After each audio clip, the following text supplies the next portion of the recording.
Welcome back to more Let's Play Metroid Prime. Last time we continued through the pirate base, or pirate research station Delta, and found a very nifty upgrade. The thermal visor. Well, I stated it's not my favorite item because, well, it makes everything look purple. It does allow you to see heat signatures, including hot and cold. And, speaking of, I got so caught up in the moment of trying to get out of the base and show off our new toy that I never read the entry for it. So, let's go give it a read, shall we? The thermal visor. The thermal visor allows you to see in the infrared spectrum. Hot objects are bright in the visor, while colder ones are dim. Press down on the D-pad to select the thermal visor. Samus's note. The thermal visor will show the weak points of certain foes. Use the thermal visor to see in total darkness and poor weather conditions. Brightly lit areas, explosions, and intense heat can impair the thermal visor. Enemies with temperatures close to their surroundings will be tough to spot with this visor. So, basically it's just going over all of the boons and banes of the item that I listed before. But, time to see just what this Titan project was. Looks like a bunch of rocks to me.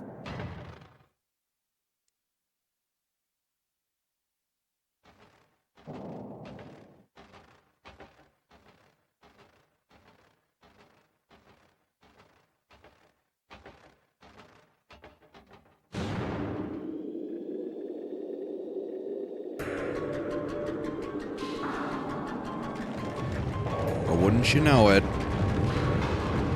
Project Titan is our next boss.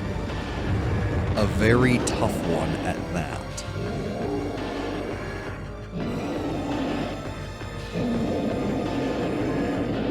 And while it's been called Project Titan, it has another name. New creature entry has been downloaded to your logbook. Morphology, Thardus. An animated, sentient creature of stone charged with phazon radiation. The phazon radiation given off by Thardus negates auto-targeting systems, preventing lock-on. It may be possible to acquire alternate targets with a different visor. The chaotic nature of phazon irradiation leads to instability in its structural integrity. Thardus can encase targets in ice, and its colossal size and strength make it a formidable foe. Or opponent. Either way, you get the idea. So, in order to fight him, you're going to need to use your new thermal visor, which actually works fairly well for this fight. Because Thardus himself is so incredibly cold, he appears blue, and things in the thermal visor will appear, or well, the areas you can target in the thermal visor will appear as bright orange. Now, in order to effectively fight him, super missiles are going to be the way to go, but you're going to need to be conscious of your super missile count, or well, your missile count in general, because he can block your shots fairly effectively. Also, too, when you get stuck in the ice like that, rotate the stick repeatedly, and that should be able to break you out. In fact, you might be able to hear me wiggle the stick myself, which, with my apologies if you can. And if you can't, well, good. But as you can see, super missiles are certainly the way to go. Usually what I like to do is try to target his weak spots with the normal power beam, whittle them down and expose them, and then use a super missile to follow it up. This will make the fight decently easy, but you still need to be careful because he can do a lot of damage very, very quickly. Plus, if you're unlucky, you can end up landing a super missile on his main body, which can't be damaged. As you can see, sometimes it takes a little time for a new area to appear. But I believe that's because he's a conjuring snow lightning. Kind of a strange attack. This is also where the game really makes you use the thermal visor. Now, one thing you can do if you want to move a little quickly and get out of his way is use the boost ball. You have a lot of speed with it, so I would recommend it. But hopefully you got that scan first and foremost, because trying to target him now is next to impossible. At least with the normal combat visor. You can still probably hit him with the scan one, but I wouldn't mess around right now. Though phases like this are a little trickier. Still, things are going pretty well. Honestly, for that big target, I'm just going to super missile it now.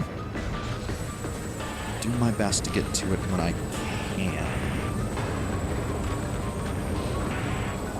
Come on, big boy.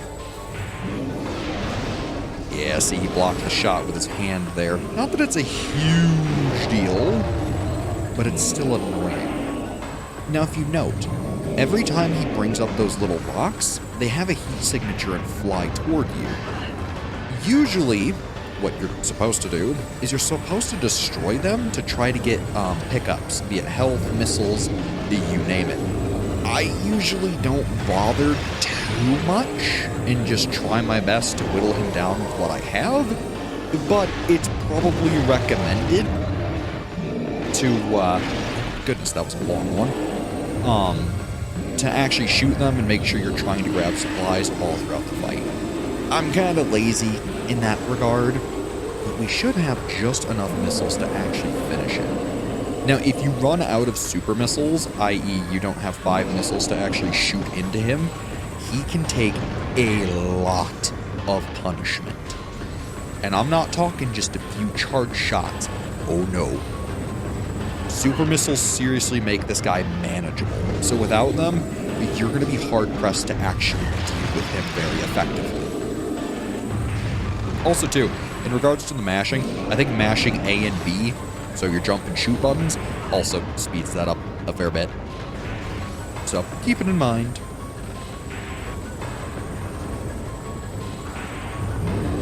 Let's see if we can get a nice big super missile. Oh, and he blocked it at the last second, of course. Yeah, as you can see, the charge shot really does not do a lot of damage. As you can see, he gets decently good at blocking himself. But, luckily, that's all he wrote. He, she, it. I mean, I guess it's just a pile of irradiated rocks, isn't it? So, I guess it.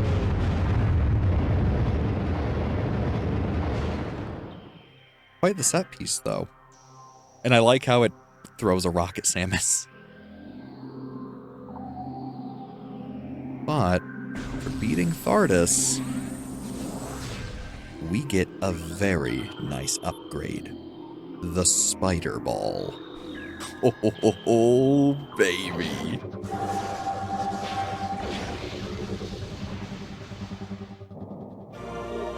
Spider Ball acquired. Press and hold R when in Morph Ball mode to attach to Spider Ball tracks. Additional data has been downloaded. Frankly, this makes the Morph Ball look so cool. It kind of reminds me of like those marbles you used to get or see as a kid that you can look through on the sides. I always thought this looked so darn cool. Otherwise, let's go give it a bit of a read, shall we? The Spider Ball allows you to move the Morph Ball along magnetic rails. Press and hold the right shoulder button to activate the Spider Ball ability. Samus's note: follow the magnetic rails to explore new areas. The Morph Ball bomb can be used to trigger a bomb jump while attached to a rail. That is going to be very important.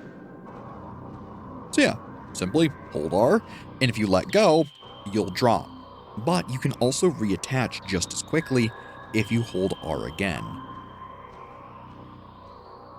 It may not be the flashiest upgrade, and frankly, compared to its first iteration, this Spider Ball has been incredibly nerfed. Originally in Metroid 2 on the Game Boy, the Spider Ball used to allow Samus to cling to almost any surface unimpeded. It was a powerhouse of an upgrade. And it's not hard to see why they didn't want you to have that in this game. Frankly, a double jump is already extremely powerful. So to have an ability to go pretty much wherever there's tracks is already pretty good. And here, we have a new door. One that will require the ice beam, as is spoiled by the legend. So, looks like it's time to leave Phendrana for a bit. Access to Magmoor Caverns South granted. So now, back to Magmoor, and, you probably guessed it, the Chozo Ruins again. I mean, hey. Samus always finds the ice beam through Chozo technology, so it should be no surprise that that's where you're going to need to go next in order to acquire the ice beam, seeing as that appears to be what's impeding our progress. Now, should we come down here, we'll get a much needed save room. Namely, just so you don't have to fight Thardus again, because frankly, it's kind of an annoying fight. So, I will happily take a save. Make sure you don't go back in the elevator. And let's see what this section of Magmoor has for us. Flamethrowers. Good answer. Frankly, the damage is so minimal, I really don't care. And for this room, I'll be honest, just use a super missile to get rid of all the jetpackers. Frankly, after Thardus, I really can't be bothered to fight these guys legitimately. Not that there's anything illegitimate about super missiles, it's just I would much rather deal with them quickly. And here we have quite the interesting room. A bunch of different gates and a morph ball area. Should we scan this? This machine is functional, but it is currently not receiving power. 3 nearby power conduits must be energized for it to open. Blasts of electrical energy will energize the conduits. The conduits radiate some heat that is invisible in the normal spectrum. So already, the game is doing its best to make sure you're putting your new visor to work. Again, a lot of puzzles here on out are pretty much just going to use this visor for electrical purposes. But frankly, I still think it's pretty darn clever.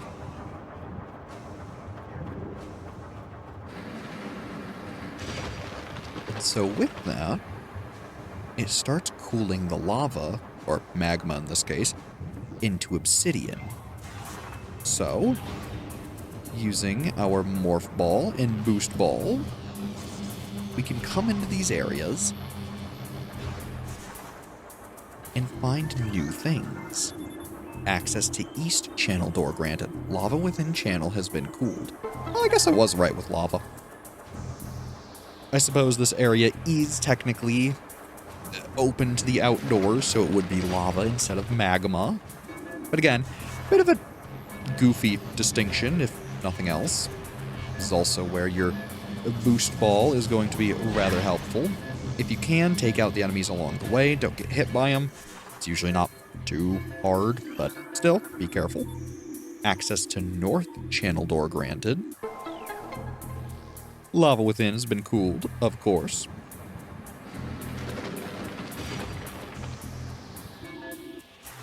And that should be the final door. I also gotta admit, I love the music they play for this section.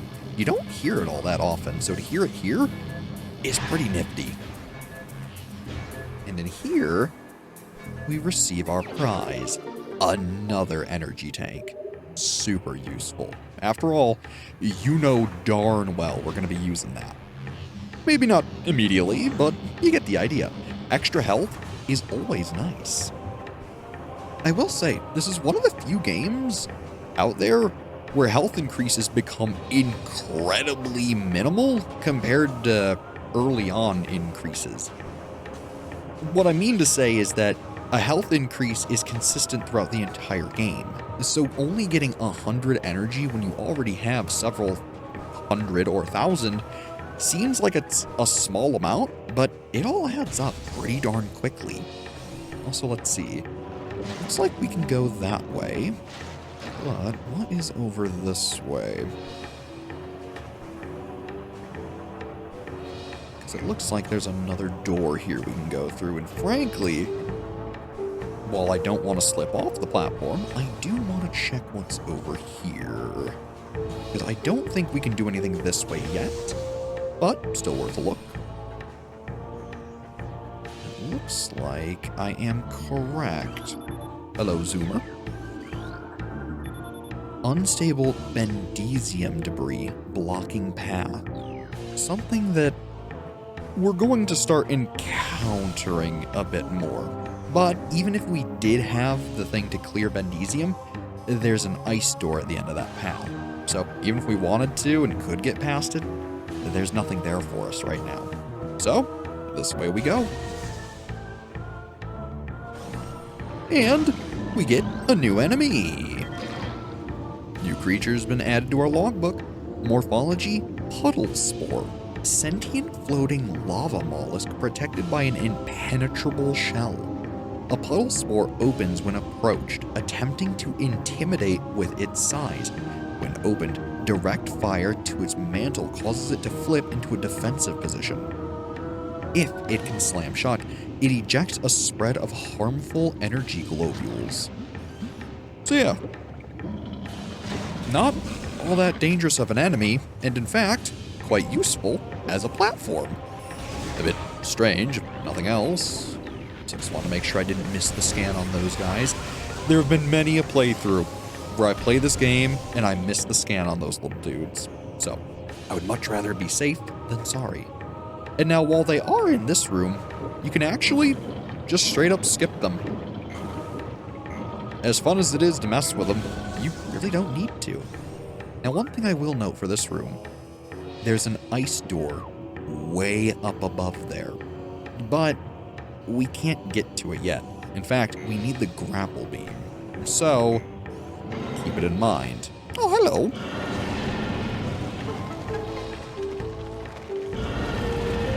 And goodbye. That's one of my favorite interactions in the game. Make a new platform, take out an enemy. Very efficient. Otherwise, let's see here. More grapple beam points. But unfortunately, we don't have a grapple beam. So, we'll have to make our own paths. Not too terrible, but still something to be considered. Also, too, on this return trip, do your best to try to restock on missiles. Trust me, you're going to want them. They are very, very useful coming up, and you're going to need quite a few of them. I want to say somewhere in the 50s to 60s. So if you've not been collecting missile expansions, what's coming up is going to be nigh impossible.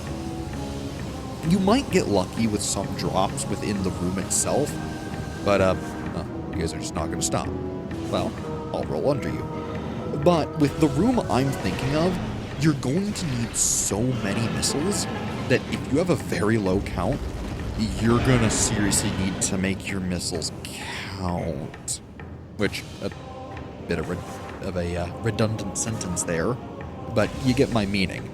Make sure you're keeping an eye on your missile counts and making sure that you have collected more than, say, the base 5, if you can. While the thing that we're going to be going for isn't necessary, it's still a pretty nice thing to grab that you may as well get while you go back. So, maybe if you can't get it on this return trip, you can grab it on another one?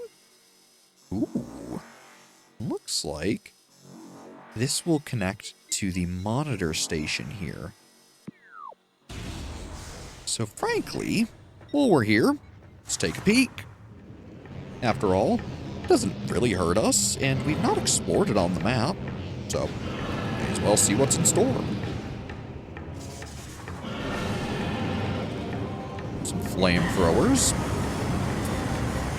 Hurtful, if nothing else. And frankly, I should have been patient and timed it better. But, well, that's just how it goes sometimes. These magmore worms, I tell ya. Or I think quite literally just magmores, weren't they? Interesting. But, through here, this is namely why I wanted to come this way. There's a nice little bomb segment here, or the morph ball, where, if we are nice and patient, we can go and grab another upgrade. A missile expansion. Very useful. Now, frankly, you could have gotten this earlier if you had just kept going past the Shrine of Warrior, but, while it is nice, it isn't exactly necessary at the time we did it, because frankly we had plenty of missiles, and I figured I'd just grab it now. So, if you want more missiles sooner, feel free to come get this now. Or, back when we went to the Shrine of Warrior, it's not going to hurt you in any way. Open up that door while we wait. And, hello there, Mr. Magmore. Excuse me while I just totally whiff the morph ball there. And I mean, to be fair, at this point, a little stuck, admittedly. I was going to say, we have plenty of energy to spare to just kind of tank through things at this point. So, although it did use more energy than I would have liked, we'll be fine. And hey, access to Talon Overworld West granted. Very nice. If anything, too, like I was mentioning for wanting more missiles, it wouldn't hurt you to go stop by your ship. So, if you're ever in a pinch, going there can be a serious boon. Very nice. And now, while we're here, back at the Talon Overworld, and eventually the Chozo Ruins, there are quite a few things we can grab here. First and foremost, a nice little missile expansion. I don't believe you need to go into the morph ball there, but I guess I want to show off this little crevice a little better. Still, very useful. And luckily, seeing as most of these enemies are pretty easy, you're not really in much danger here. So, I never minded taking all that damage in Magmore, knowing I was coming here next. Because frankly, none of these enemies are too hard. I'm already almost back up an entire tank just from killing things we've seen. So, not that bad. And this room, oh man. We never really saw it earlier, but you can actually get here way earlier, even before you get, like, the morph ball, I believe. Maybe it's when you get missiles. Either way, point is, you can get here a lot sooner than I came here. Not that super matters, there's not too much you can actually do here. But this was always a room that I loved as a kid, just because of its sheer verticality. It really shows off just how much this game can do. Plus, there's a little puddle of water, there's all the tree roots. It's just another area I really liked. And in here, we have a new enemy that we technically could have seen a long time ago. This is a blood flower, able to eject toxic spores. Toxins are poisonous, even to the blood flower itself. 3 mouth nodules protrude from the stalk beneath the flower, each with a rudimentary brain cluster and the ability to spew toxic fumes at anything within a 5-meter radius. The spores ejected from the stigma at the center of the flower are sufficient to kill this creature if they explode in its vicinity. So while that is cool, if you shoot the gel sac that's above it, it'll simply just completely eradicate the flower. Honestly, a pretty simple enemy to deal with. And yeah, here's where this was this whole time. Simply up that little ledge from where you first came here, pretty much. So, I figure, while we're here, may as well walk on back to the ship, grab a full heal, refill our missiles, be on our way. And sorry, Beetles, I frankly do not care to deal with you right this moment. You really don't have a reason to, anyway. Still, go to the ship, take our nice little save, get a free heal and refill, and then be on our way. What's nice, too, is if you walk backward a little back into it, you can get another refill. What I was trying to do is turn around and double jump back up this way. Because we have the double jump, you can take this route to get back to that main room. And frankly, the Zoomers aren't that hard to deal with. So, whether you want to fight Zoomers or Beetles, take your pick. It might be faster going the Beetle route, but I always thought it was cool to come back this way, because you don't really see it all that much. See it a whole, what, one time and then really never again? So, I just figured it'd be nice to see it. Otherwise, back up this way. Oh boy, time for some Chozo Ruins exploration. And something I do love about Metroid Prime is I feel, although you do a ton of backtracking, every single time you do it, you're at least getting something in addition to everything that you came to actually get. Whether it be a missile expansion, an energy tank, or who knows what else. There's always something cool and new to find that you probably saw earlier in your adventure that you can snag now that you couldn't earlier. So this game really rewards you for actually taking notes and memorizing levels. It's kind of awesome.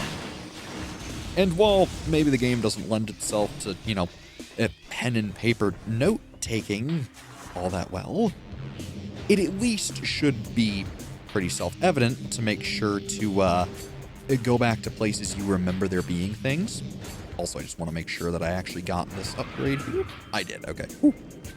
I know in many playthroughs I've forgotten to get that because I went and got the one that was down below and haven't returned for that one. But now that we have the spider ball, we can come this way. And with the wave beam, we can open up a door here that leads to an evidently rather large room. So, welcome to what I believe is called the Tower of Light. A fairly important room, to be fair. Remember one of those hints for the Chozo artifact? This is one of those rooms, though we can't do anything with that yet. However, large stress fractures can be seen on the surface of this brimstone pillar. If you remember, missiles. Now, frankly, for doing this segment, I like doing the quick missile using the power beam, just to save myself time. All you need is 3 missiles per pillar. And with all pillars damaged, you can see a nice little power-up, and it'll drop the area down, cracking the next set of beams, allowing you to continue upward. There are also new enemies here. Specifically, the plated puffer, mutated puffer with reinforced epidermis. Phazon exposure has created a mutant strain of puffers on Talon 4. They have developed plated skin, making them harder to burst. Concussive weapons can still do the job, however. The gas within the plated puffer is just as deadly as that within their cousins, quote unquote. We also have these things. These are Oculus, wall crawler that generates electric pulses. The Oculus exposes its single eye when active. The electrical field that covers it is enough to deter most predators. If the Oculus detects anything capable of presenting a real threat, it retracts into its impermeable shell. So yeah, these things really are kind of just here to block your missile shots. As you can see, the game will try to lock onto them, even without you trying to really shoot them. They're not the worst things, but just keep in mind, they are annoying. And if you happen to hit them, well, the missile will just bounce off and it'll basically be wasted. If you want to do this meticulously and slow without the quick missile firing, absolutely, feel free. After all, this does require a lot of missiles, which is kind of why I warned you. And as you can see, even the sun presents itself as an obstacle. And I guess, to be fair, that wouldn't be the sun, would it? That would be technically the star of this system, which probably has a different name. Otherwise, that aside, here we have a familiar-looking upgrade. This is the Wave Buster. The last one of these was the Super Missile, which was incredibly powerful. The Wave Buster is no slouch either. This powerful attack uses missiles while active. Using the wave beam, press and hold A to charge, then press Y to fire. I combined Y with fire there. Hold A for continuous fire. Basically, assuming I can actually find where this is, because I know the super missile entry was hidden, perhaps in the missile launcher section? No. Beam combo section? Single shot, sustained fire.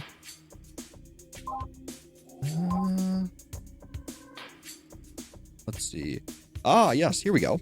The super missile is the power charge combo. I know I didn't read this before. Samus's note, super missile is a single shot charge combo. Each shot costs 5 missiles. Super missiles can destroy objects made of cordite. The Wave Buster is the wave charge combo. This potent blast auto-seeks targets in the area. Samus's note, the Wave Buster is a sustained fire charge combo. It costs 10 missiles to activate, then 5 missiles per second afterward. The Wave Buster will seek out enemies without a lock-on.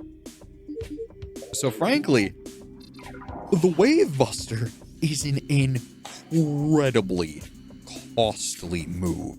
It is hungry for your missiles, and it is not ashamed to use them.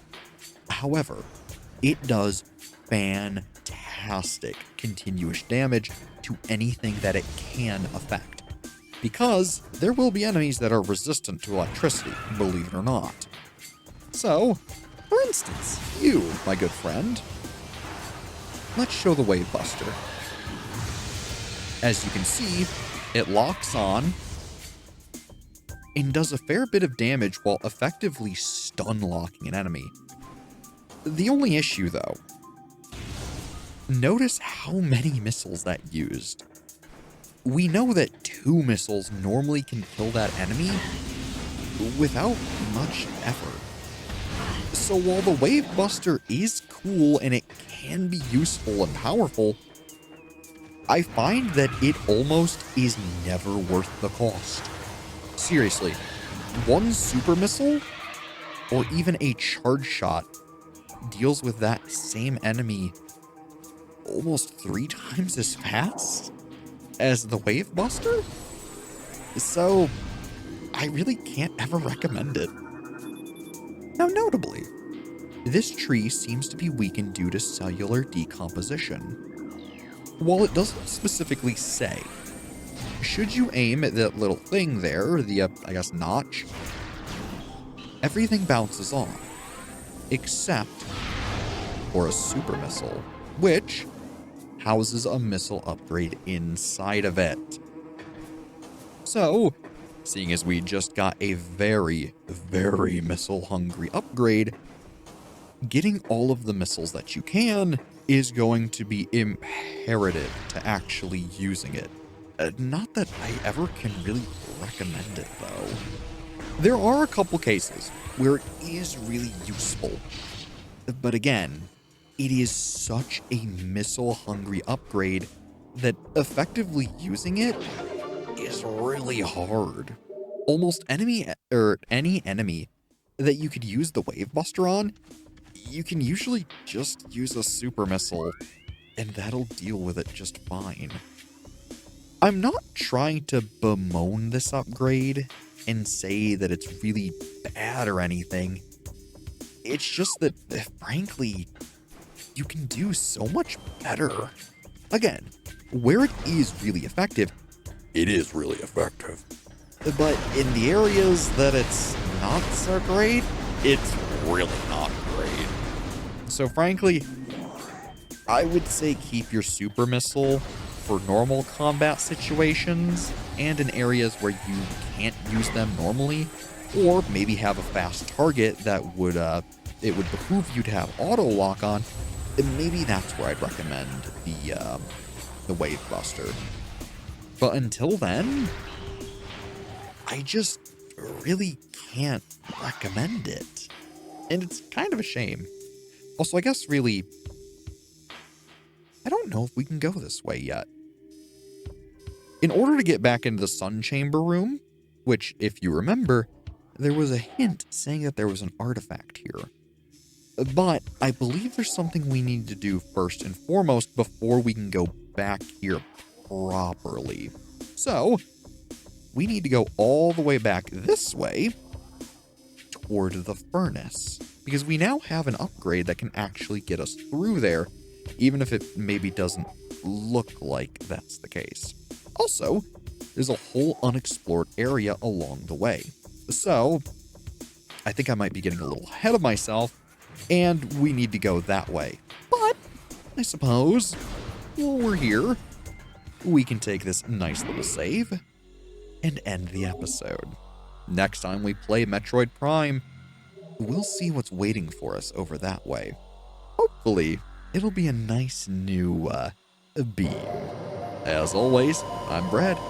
Thanks for watching, and have a good one.